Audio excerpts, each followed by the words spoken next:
The hard numbers from January through today have remained relatively strong.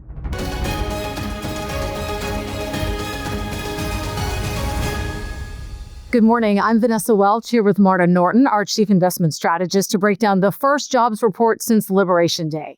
Marta, Wall Street was closely watching for signs of a tariff impact, but the labor market remains strong. What's your first take? I mean, by and large, we're looking at a positive report here. We saw payrolls come in above expectations at 177,000 jobs added this past month. Unemployment held steady at 4.2%. Wage growth did tick down a touch relative to expectations, so 0.2 relative to 0.3, but that 0.2 number is in line with the Fed's 2% inflation target. So maybe actually some positive news there. There were revisions to the March and February numbers, bringing down what labor looked like in those months. So potentially a little bit weaker of a labor market than we had thought, but by and large, I think this report reinforces the idea that the labor market is generally healthy and any effects from tariffs will take some time to show up in reports. Interesting. So with tariffs and a federal hiring freeze in effect, Marta, when do you think we will start to see the first real impact? Okay, so this report is really measuring that initial period right after Liberation Day. And the expectations as companies adjust to a tariff world is that there will be some changes to how they're managing their expenses over the course of time. So I really think the full effects of this tariff world, if it remains in place as it is today, will take the next several months to work their way through.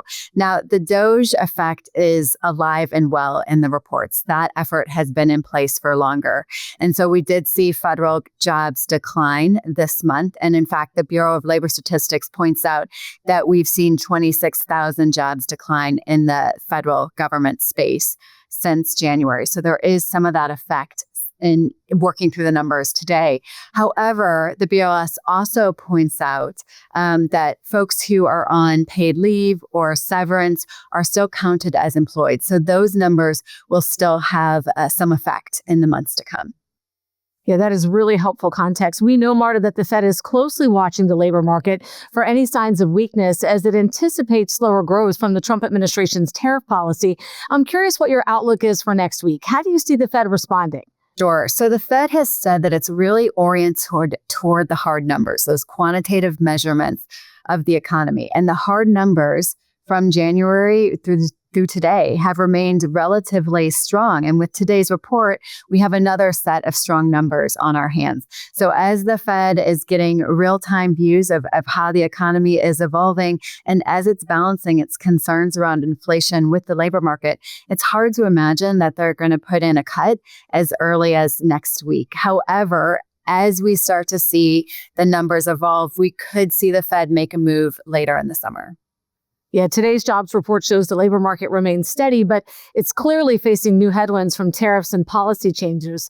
Marta, thank you as always for your insights. This was super helpful. We're going to be back next week with Marta's analysis of what the Fed's decision could mean for the economy. Have a great weekend.